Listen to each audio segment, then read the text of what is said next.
Since childhood, the geography of Israel and Palestine has been burnt into our minds. Bethlehem, Jerusalem, Jericho, Hebron.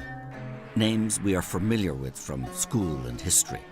We're also familiar with them from news reports, but with Syria and the terrorist threat now dominating headlines coming out of the region, Israel and Palestine have fallen off the radar. While politicians, diplomats and journalists are focused elsewhere, the situation facing people living through this long-running conflict continues to worsen.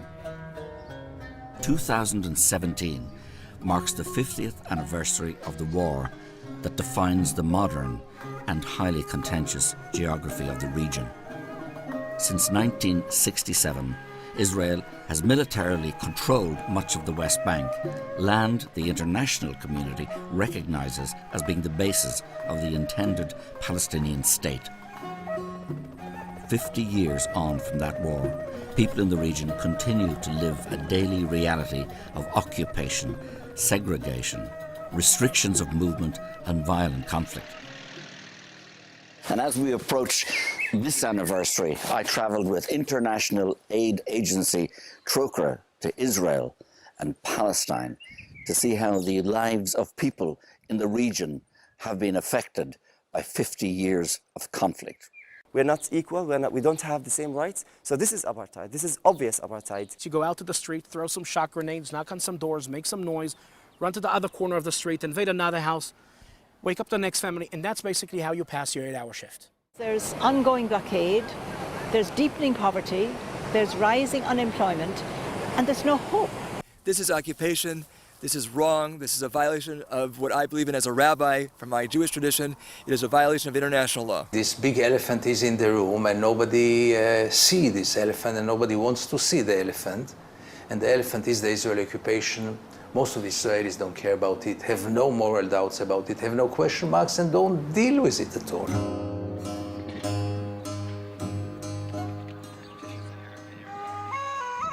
One of the oldest cities in the world, Jerusalem, is also one of the most contentious, with some of the holiest shrines in Judaism, Islam and Christianity located just yards from each other.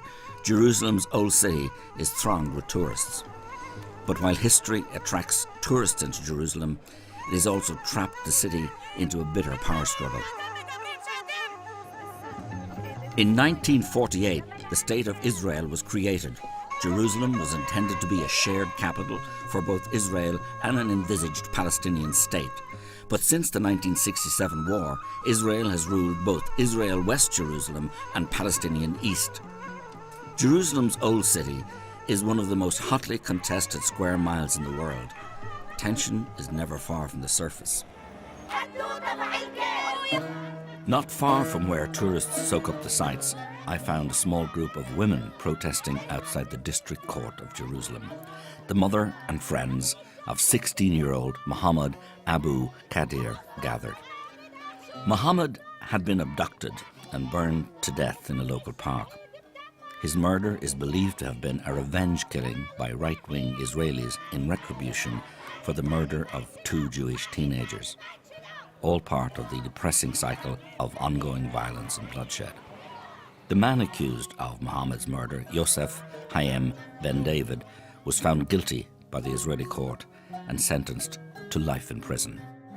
But the 50-year occupation stretches well beyond this ancient city.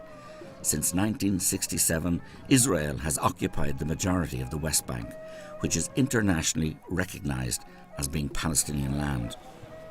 I wanted to go beyond Jerusalem and see what life is like for people living under full military law. Following the outbreak of Palestinian violence in 2002, Israel began construction of a wall to divide the West Bank from Israel. This wall has had the effect of cutting Palestinians off from Jerusalem. In Bethlehem, I watched as thousands of Palestinians queued to get through the checkpoint which divides them from the city they view as their capital. I met Amin Jabreen, who owns a tea stand at the checkpoint. He explained to me that the people queuing were the lucky few who have been granted permits to cross into Jerusalem. My name's Amin Jibreen, my age 35. This is the main checkpoint in Bethlehem 300. The first man who come to this checkpoint every morning, me at 2 o'clock a.m. I come here to sell coffee and tea for the worker who cross to Jerusalem. Every day more than 6,000 to 7,000 workers across this checkpoint. They work in Jerusalem. Most of the people, they work in construction. And they are lucky people because they have permission. Because if you are in Palestine and you have permission to work in Jerusalem, you are lucky man. When fully completed, the wall will stretch for over 700 kilometers. Although supposedly the dividing line between Israel and Palestinian lands, it does not follow the internationally recognized border. Instead, it cuts and slices through Palestinian land. Close to the village of Bat Jala, I watched as another section of the wall was erected. This area is recognized by the international community as being Palestinian. The wall, however, will leave it on the Israeli side. Palestinian farmers who have farmed it for generations will no longer be able to access it. Israel says this is for security. For local farmers, however, it is simply a land grab. One day we just discovered that a lot of army and soldiers and Israelis coming here to uproot all the olive trees, and we are talking about an ancient olive trees, like 1400, since the Roman time. So we came to cover and to see what's happening, and we find out that the Israeli planning, or they start to implement a plan to separate this area and to confiscate this valley and to add it to, to Israel. And of course, a lot of international activists and a lot of Palestinians, we came here and we were demonstrating for weeks and weeks. And of course, a lot of tear gas, a lot of shooting on the activists. And we couldn't, as a people and activists, to stop their project and their buildings here. All the time we were able to come here and to work, to cultivate our trees and our fields. Now we will not be able anymore. Now we are filming what's happening.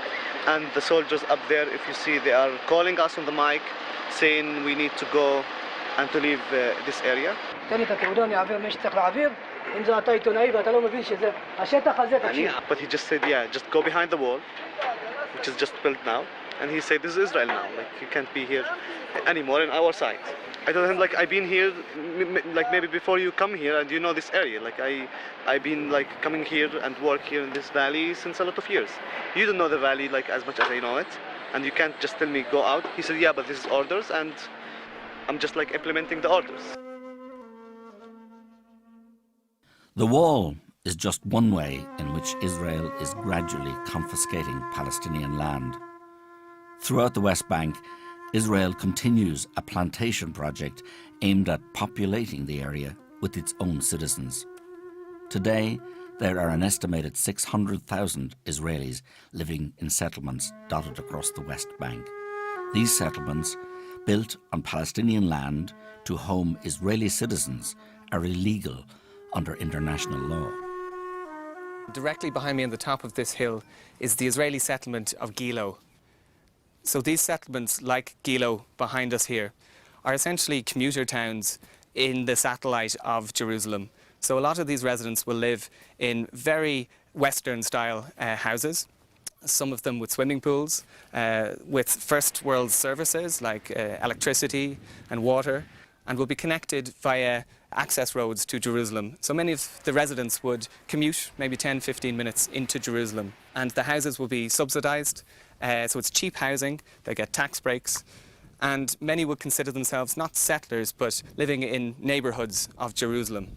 The only problem being that this isn't Israeli land, this is Palestinian land, this is confiscated Palestinian land. So these settlements are built on occupied territory. So these settlements are illegal under international law, and so the residents living here are contributing to displacement of Palestinians and ongoing violations of international law. While Israel builds huge settlements throughout the West Bank, it simultaneously makes it increasingly difficult for Palestinians to build on their own land. Israel has divided the West Bank into 3 areas, one under full Palestinian control, one under full Israeli military control, and one under mixed control. The Palestinian Authority has been granted control over certain urban centres, all of which are ringed by areas under Israeli military rule. It has created a situation eerily similar to apartheid South Africa, with Palestinians living in cantons disconnected from each other. Any Palestinian living under Israeli control must obtain a permit to build a house, but only 15% of permit applications from Palestinians are successful. Many Palestinians refuse to move and instead build homes without permits. They live under constant threat of demolition. In one such community, I met with Abu Yushe. كانت العائلات قليلة في الأيام هذيك يعني فصار نمو طبيعي للسكان وانجبرنا انه نتوسع يعني اللي بده يتجوز اللي بده كذا بده يبني له بيت فالإدارة المدنية منعت انه نقيم بيوت في هذه المنطقة من حتى الأيام هذه من الأيام هذيك لحتى أيامنا هذه يعني صرنا نبني بركسات من الزينكو مثل هذول البركسات يعني لأنه بدنا نعيش فيعني من هذيك الأيام لأيامنا هذه كل سنة كل 6 شهور في عندنا هدم يعني هدم للبركسات هدم للبيوت تضييق يعني من كل الاتجاهات من ال4 اتجاهات هي مستوطنة على فكرة المستوطنة هاي بال86 قامت بال86 الجدار من الجهة الجنوبية الشارع من الجهة الغربية وشارع من الجهة الشمالية فإحنا يعني سرنا في النص يعني تسكير ما يعلم فيه إلا رب العالمين مشاكل ثانية اللي بتتعلق بالسكان بالتجمع إنه يعني عدد كبير 90% من السكان بيسكنوا بصرفان من الزينكو وهذول الصرفان معاناة بالصيف حم وبالشتاء برد 35 بيت عندي 28 اختار Mohammed's home was raided 2 years ago at 2 a.m. Israeli soldiers kicked in the door, let off shock grenades, yelling and pointing machine guns at the family. Mohammed's son was then 12 years old. The trauma that night had a profound effect on him. He lost the power of speech. 2 years later, he still cannot talk. I was taken aback and saddened by what I had seen, but I wanted to hear the other side of the story, so I met with Emmanuel Nashon, head of press at the Israeli Ministry of Foreign Affairs. In those areas which are under Israeli control, we do not allow people to build without a permit. Yes, you can't build anywhere, everywhere, just wherever you feel like building. It doesn't work that way, and it's not about Palestinians or Bedouins, it's about everybody. Why do you think that an Israeli would be able to build something without a permit? Of course not. It depends whether you really want to build something for yourself or whether you are trying to create a provocation. And my feeling is that some of those building initiatives, which unfortunately are also supported and financed by EU member states, their only purpose is to create a provocation. What we see is a situation in which EU member states and the UN actually give a de facto support to people who are building illegally. Even within Israeli society, a vocal minority questioned the policies of their government. I met one such critic who is not only Israeli, but also a rabbi. Rabbi Arik Asherman opposes home demolitions and settlement expansion. Our work ranges from legal work in the Israeli court system to return land to Palestinians, to prevent Palestinian homes from being demolished, to prevent takeovers, to work with the international community, which has been crucial for keeping these people in their homes when there is an intense drive and push by the state of Israel using all of its power to move these people out of their homes. And sometimes it can be on the ground work, physically accompanying the farmers when they are harvesting, or the shepherds, or getting to their trees, or whatever has to be done so they can do so safely. Rabbi Arik's work brings him directly into conflict with the Israeli state and with settlers. Even his status as a rabbi offers him little protection. On a recent routine visit with Palestinian farmers to an olive grove, Rabbi Arik was attacked by a masked settler who threatened to stab him. He was lucky to escape with his life. Despite violent confrontation, he is still determined to speak out in support of Palestinians facing home demolitions. We visited one such community where he has campaigned to keep the bulldozers at bay. Fatima and her family and the other families of Susia are still in their homes today. And that's not something that should be taken for granted. And yet, they are living by the skin of their teeth, scraping out a living, not being able to fully live in dignity on their own land because of all the intense pressure being applied in every imaginable way by the state to get them eventually to move. It becomes a human rights issue when, in the name of a negotiating position, agree with it or disagree with it, you try to basically expel people from their homes. And that's what we have down here. This is occupation. This is wrong. This is a violation of what I believe in as a rabbi from my Jewish tradition. It is a violation of international law. Close by, Rabbi Arik brought me to another community who are waiting for a date in court to appeal against the demolition of their home. We're here in a small village, a community called Karek in the south Hebron Hills, and we've come here today with Rabbi Arik, and he's negotiating on behalf of the community here to prevent this house behind me being demolished. They're in court tomorrow morning, and the homeowner says that if this demolition order is carried out, they'll have to return to living in tents. They had to build without a permit because they had a new family and they couldn't get a permit. Now he's asking, what would you want to tell the judge? What are you going to do if you come and demolish your home? I'd like to tell the judge, before you were a judge, you were a little boy or a girl, and then you grew up, and then you got married and you built a home, and we're the same. Would you agree that someone would come and demolish your home and leave your children without a roof over their heads, exposed to the elements and to the sun? You may be a high court judge, but you're also a human being. And you should understand from your human feelings that we just want to live and have normal lives here. The difficulties Palestinians face in gaining building permits also extends to other resources. According to Human Rights Watch, not only are building permits difficult or impossible for Palestinians to obtain in 60% of the West Bank, Palestinians also have limited access to water, electricity, schools and other state services that are readily available to Israeli settlers. Water is among the most contentious resource. I visited one area where locals say their traditional water supply has been rerouted to serve settlers. We're here just outside Jericho at the Aluja Spring. This, as you can see behind me, is a dry spring bed where before water flowed freely all year round. That is until 1967, when the Israelis came in here and built this pumping station behind. And now the pumping station pumps an enormous amount of water from here, depriving the local Palestinians of water for their agriculture, water for their homes, and it goes directly to the settlements. The Palestinians can get some of the water back, but they have to pay for it. The charge is hotly contested by the Israeli government.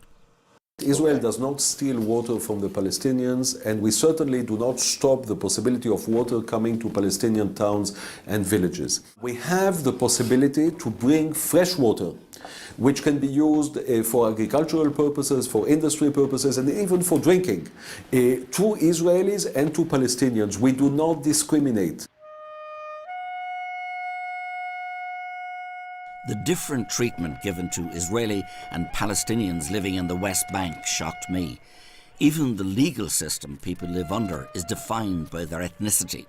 Israeli settlers living under civil law, while Palestinians are subjected to military law. But I'd seen nothing yet.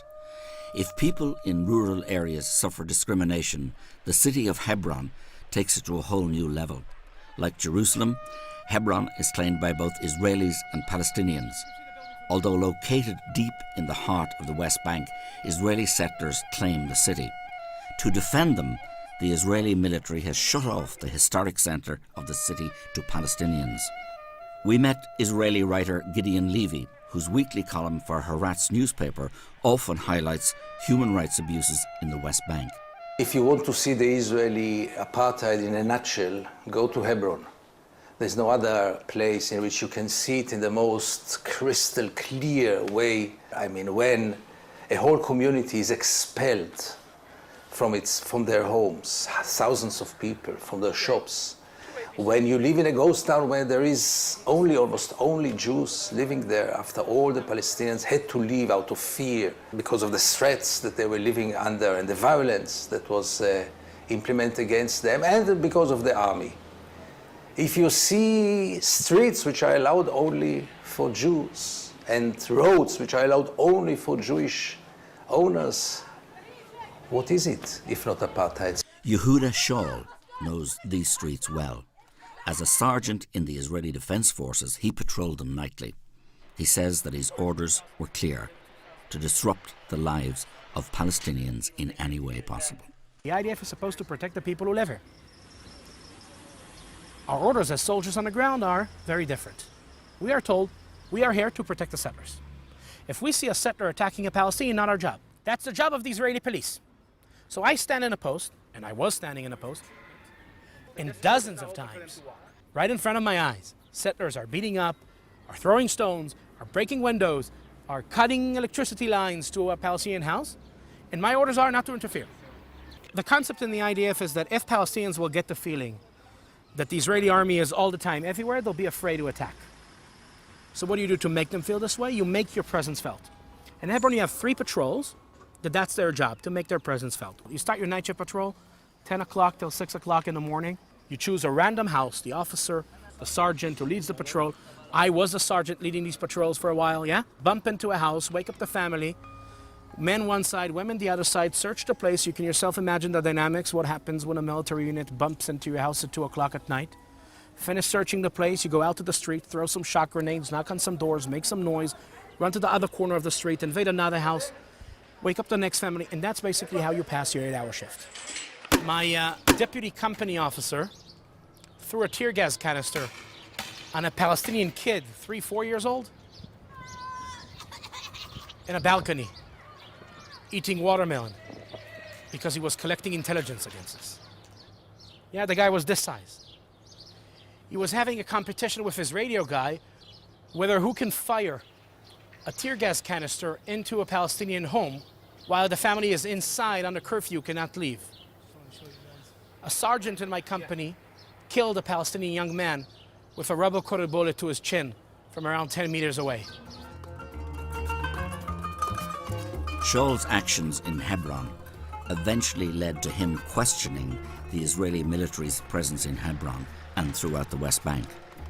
He went on to establish Breaking the Silence, an organization of former Israeli soldiers who now campaign against the occupation of Palestinian land. The turning point for me was towards the end of my service. I was based outside of Bethlehem, and I was suddenly able to see myself in the mirror. We basically started having these conversations about things we've done and seen. And the one thing we kept bumping into was the realization that people back home in Israel have no clue. You know, like, our own society is sending us here to do the job, so to speak, without understanding what doing the job means. So we decided to bring Hebron to Tel Aviv. That was our slogan. Yeah, we wanted people back home to know what's going on. The Israeli occupation is not in the Israeli discourse. People know very little about the occupation. People don't know about the occupation, don't want to know about the occupation. Most of the Israelis have never been to the occupied territories, and they couldn't care less. And in June 1st, 2004, we opened a photo and video exhibit in Tel Aviv. We were 64 people from my unit. Our photos on the walls, our faces on the screen with video testimonies about what we've done. We became the story of the country for the week. If you would come to me 12 years ago when we started and tell me that today I'll be sitting here after about 1,100 soldiers broke their silence, I would probably laugh in your face. And here we are, after about 1,100 soldiers broke their silence, understood what they've done. Yeah, stood up in front of the mirror, saw himself in the mirror, and took a stand and broke the silence. And their story is now up here in front of our society, demanding from us as a society to take responsibility. That's for me the most important thing.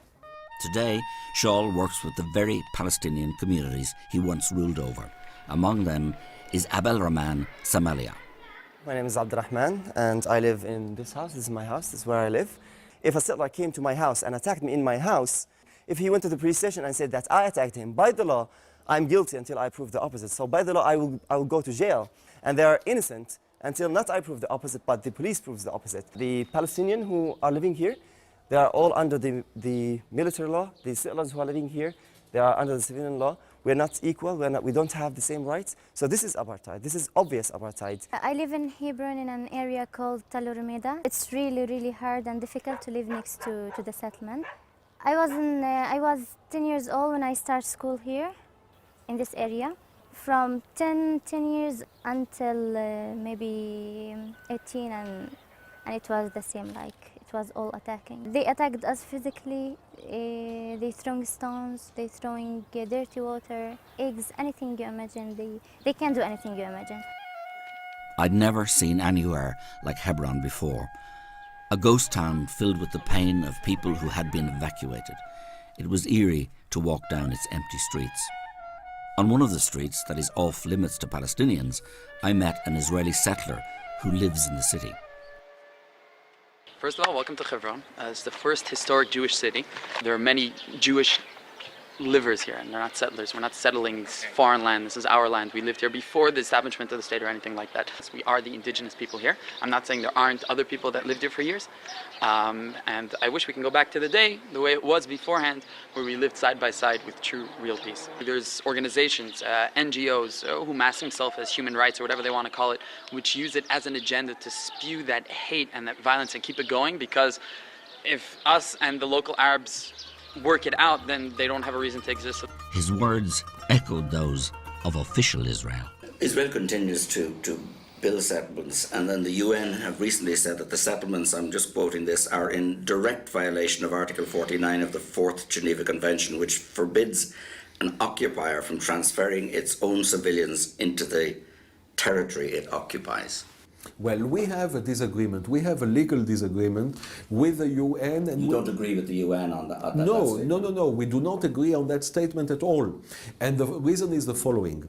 We do not consider this land to be occupied land. We have demonstrated time and again that when there is real peace, we are willing to uproot settlements. We have done it in Egypt. We have done it unilaterally in the Gaza Strip.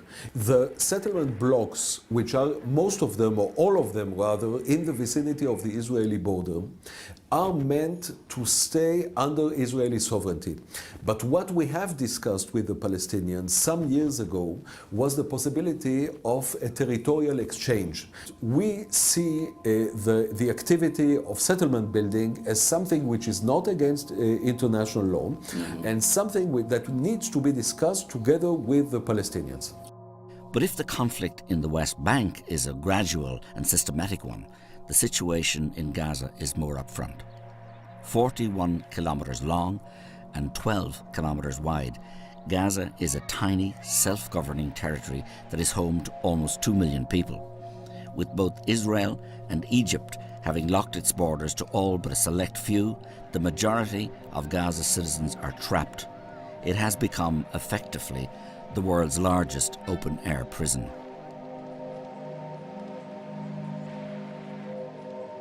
Not only are they denied access to the outside world, people in Gaza have to endure regular wars between Israel and the ruling Hamas government. During the most recent conflict in the summer of 2014, over 2,500 people in Gaza were killed after Israel launched a full-scale military offensive in response to Hamas rocket fire. Among the dead were Mohammed and Khalde El-Selek Sajaz, 3 children.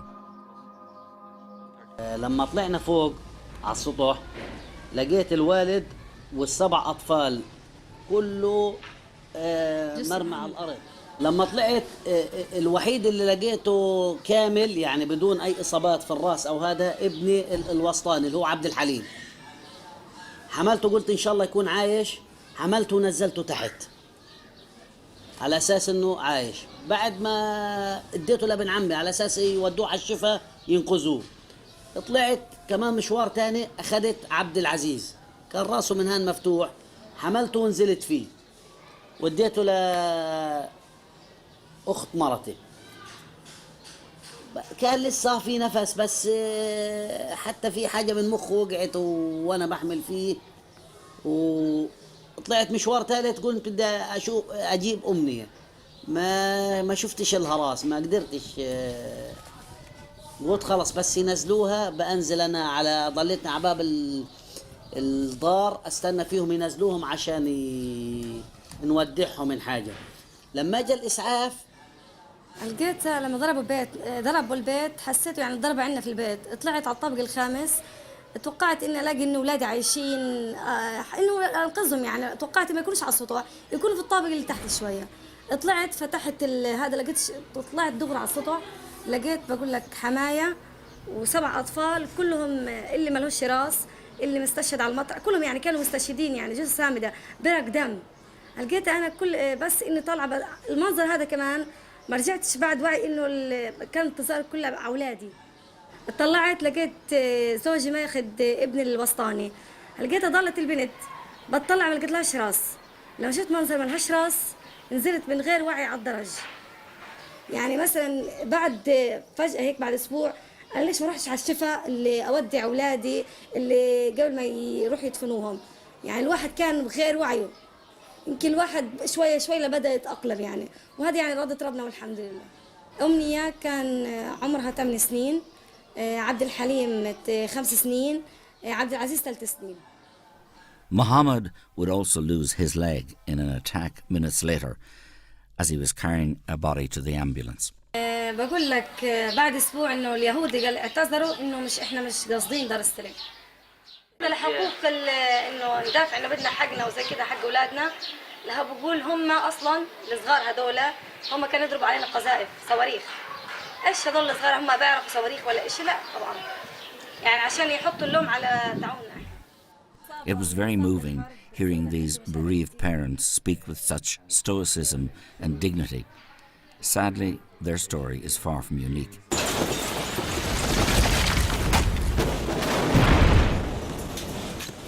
On the 10th day of the conflict, an Israeli missile hit the house of Talal Muhammad al-Hallow's brother. صاحب البيت اللي هو أخويا وزوجته مسنين وبناتهم وأطفالهم كلهم راحوا في البيت بالسواء مع الأرض.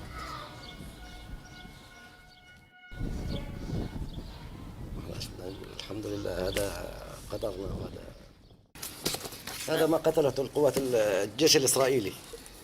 أطفال عمره 6 شهور سنة وسنتين، الأب والأم، ولا واحد فيهم في مقاومة، ولا واحد فيهم عسكري، ولا واحد فيهم لا حماس، ولا فيهم فتح، ولا في جندي، ولا في أي علاقة بهذا الشغل. قتلوا أطفال ونساء. Layla al-Hello lost her daughter during the war. طول الليل هي بتراسلني، تسأل عن يما كيف انتوا؟ اقولها يما احنا بخير والحمد لله رب العالمين. طول الليل لحد اول الليل وهي بتسأل علي، تطمن علينا، اقولها يا الحمد لله بخير. لحد تقريبا الساعة 3 إلا 5 بالضبط اخر مكالمة إلها كلمتني. هي اخر مكالمة إلها كانت الساعة 3 إلا 5. ساعتها بعد تقريبا 3 إلا 5 وقع الدار على البيت عليهم. صرت ارن عليها جوالها يرن بس هي ما فيش حد. صار ابني يطلع من الشباك يشوف لقت بيته بالكوم تراب. Israel maintains that these wars are the inevitable result of Hamas aggression. There is no doubt that Hamas and other militant groups are guilty of war crimes by indiscriminately firing rockets into Israel. Human rights groups and the international community point to the disproportionate response of Israel. During the 2014 conflict, approximately 1,500 Palestinian civilians were killed in Gaza, compared with 6 Israelis. The chair of the United Nations Independent Commission of Inquiry warned that the extent of the human suffering in Gaza was unprecedented and will impact generations to come. Despite the massive civilian casualties and international condemnation, The Israeli government maintain that they are fighting a war on terror. Hamas will use whatever it can in order to try and hurt Israel, even if the price is hurting their own population. There is no better way to describe Hamas. It's a bunch of Islamic hoodlums who have taken them over. It's a dictatorship. It's a bloody dictatorship. Imagine the following dilemma, and those are dilemmas that we have been facing every day. A group of Hamas people start shooting rockets or mortars from a schoolyard. Do we shoot back? Don't we shoot back? Whatever we do, it's bad. Walking through Gaza's streets, the impact of the ongoing blockade and cyclical violence was obvious. 1 in every 2 people in Gaza do not have enough food to eat. A third of the population are reliant on food aid. Basic infrastructure such as water, sanitation and health services are crumbling at the seams, while the unemployment rate at 42% is one of the highest in the world. Even its fishing community is denied access to fishing grounds that would enable them to earn a decent living. Fishermen can sail only a little over 5 kilometers from the coast. Many claim that Israel denies them even this limited access. سامي علي الجوجا صياد لي 15 سنة في البحر. عميل ونص على شاطئ رفح في الليل سارحين عتمة اللي بنشتغل في الصنار. بقى على 3 ميل هو مفتوح البحر، عميل ونص احنا بنشتغل يعني في الامان، ضاويين ضوء يعني الاشاره ان هينا صيادين، لا ادانا انذار ولا اي شيء، طب علينا اطلاق نار. مين هذا؟ الطراد الاسرائيلي.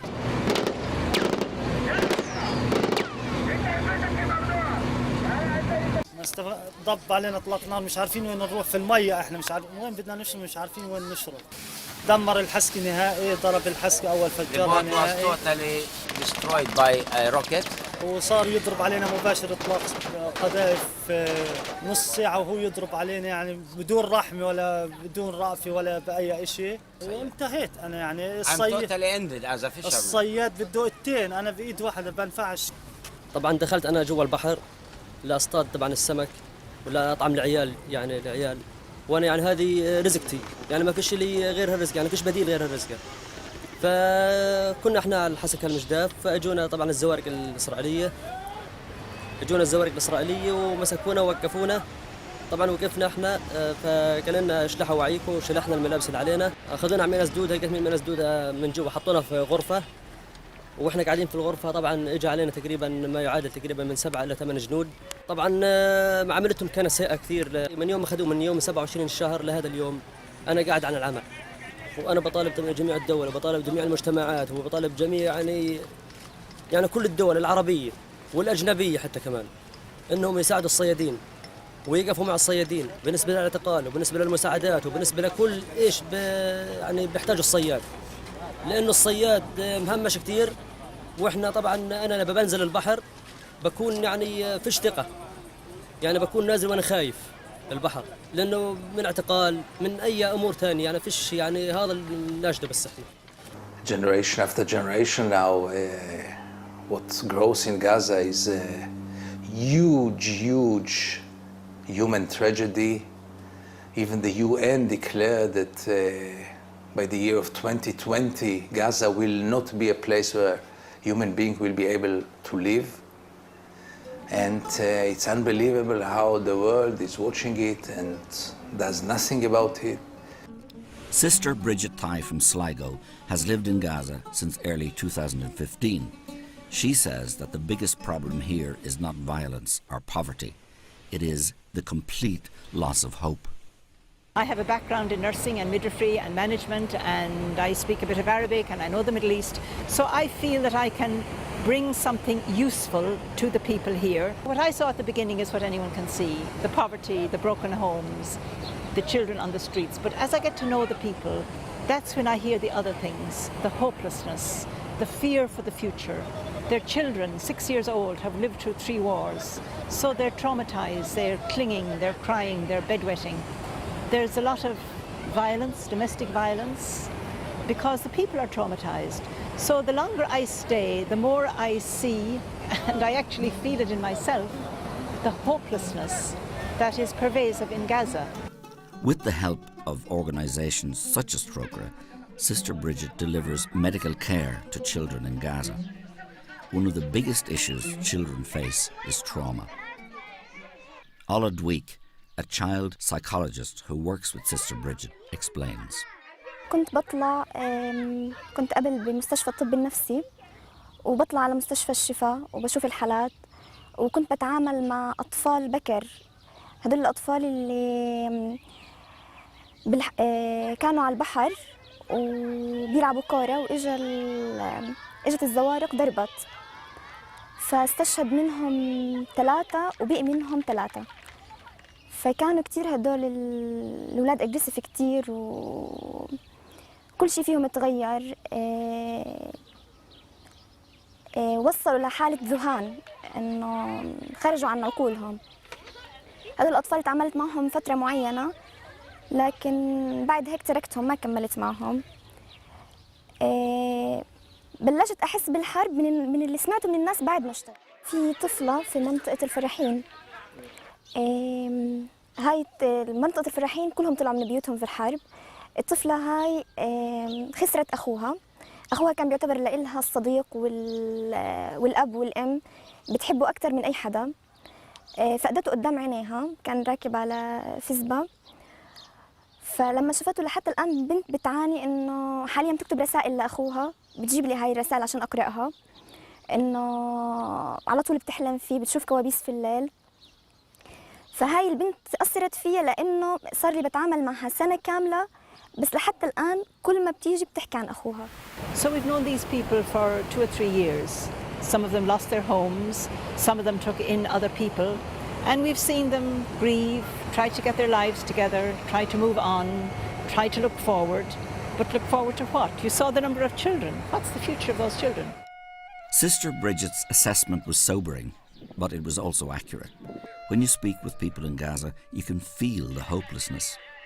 The United Nations has questioned the short-term viability of Gaza, warning that by 2020, many basic services will have collapsed. I wonder what chance there is of peace when young people in Gaza are being raised in an environment where they have a limited future. Such a situation plays into the hands of the extremists. Israel has legitimate security concerns due to the presence of armed groups who deny their right to exist. And by condemning all of Gaza's people to inhuman lives, they succeed in swelling the ranks of these groups.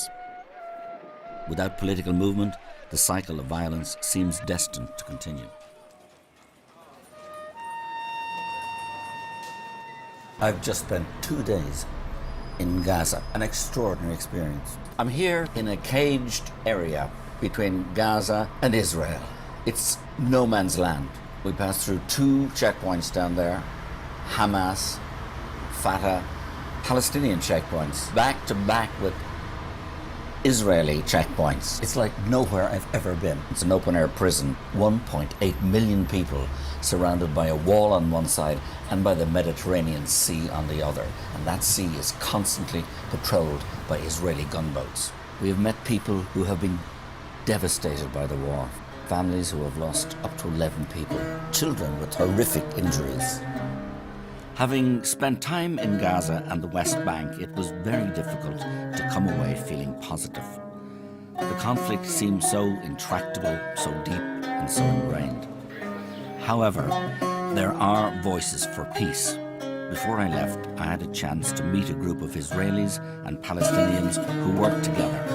Combatants for Peace is an organization of former soldiers and militants who have joined together to call for peace and justice for all. I joined them outside of Bethlehem on their monthly rally in the shadow of the separation wall.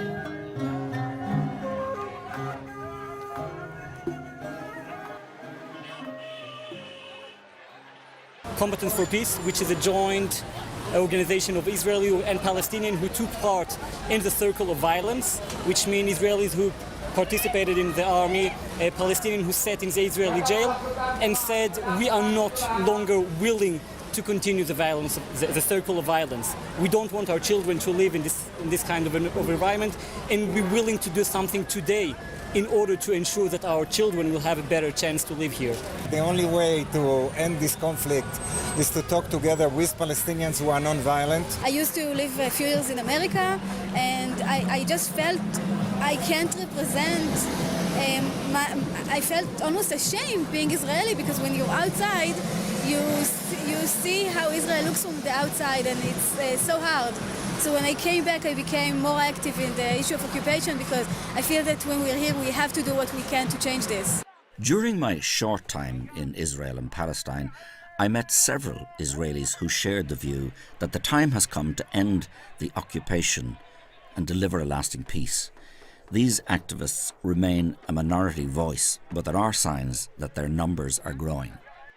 In April 2017, two former heads of Israel's powerful domestic intelligence service claimed that the ongoing occupation was destroying Israeli society. Ami Elion and Carmi Gilon warned that the occupation was putting Israel on a path of incremental tyranny. It is a view shared by Dov Kenin, a member of parliament who has gone as far as accusing his own country of engaging in ethnic cleansing. The problem in Israel is not that people so much like the current situation. The most important problem is that most Israelis do not see an alternative. Most Israelis, in principle, were willing to have a two-state solution, to have an independent Palestinian state alongside Israel. The problem is that the right wing in Israel succeeded to persuade the majority of Israelis that this solution is not possible. The current situation is not a situation, a frozen situation. It is a deteriorating situation. And the fact that occupation is continuing, and the fact that many people, Palestinians and Israelis alike, are losing hope, this is, by itself very, very dangerous, because people without hope can do very, very bad things. After hearing so many stories of despair, it was inspiring to see people from both sides of this decades-old conflict coming together and calling for solutions. US President Donald Trump has met both the Israeli and Palestinian leadership and has vowed to make peace in the region his foreign policy legacy. Whether he can achieve that remains to be seen. On May the 27th, 2017, over 15,000 people gathered in Tel Aviv under the banner Two States, One Hope. They called for Benjamin Netanyahu's government to do more to secure the two-state solution, many see as being key to securing lasting peace. A message from Palestinian President Mahmoud Abbas was read during the demonstration. The time has come for you and us to live in peace and harmony. We have accepted the decisions of the UN. We recognize Israel and accept the two-state solution. Now the time has come to recognize the state of Palestine. Israeli opposition leader and Labour Party leader Isaac Herzog addressed the rallies. This week, we saw an American president who is determined to bring peace between us and the Palestinians. We must put aside ego and connect a large political bloc that gives equality to minorities and is open to a variety of opinions. There are no easy answers to the situation in Palestine and Israel. Peace will be difficult to find and even harder to secure. What we do know is that blockades, land seizures, house demolitions and segregation will not bring peace to this land. It seems to me that these policies will only further drive the Palestinian and Israeli people apart. Ultimately, peace can only happen by people working together to find compromise and solutions. Only then is there a chance for everybody in this troubled land to live with the dignity and peace they all deserve.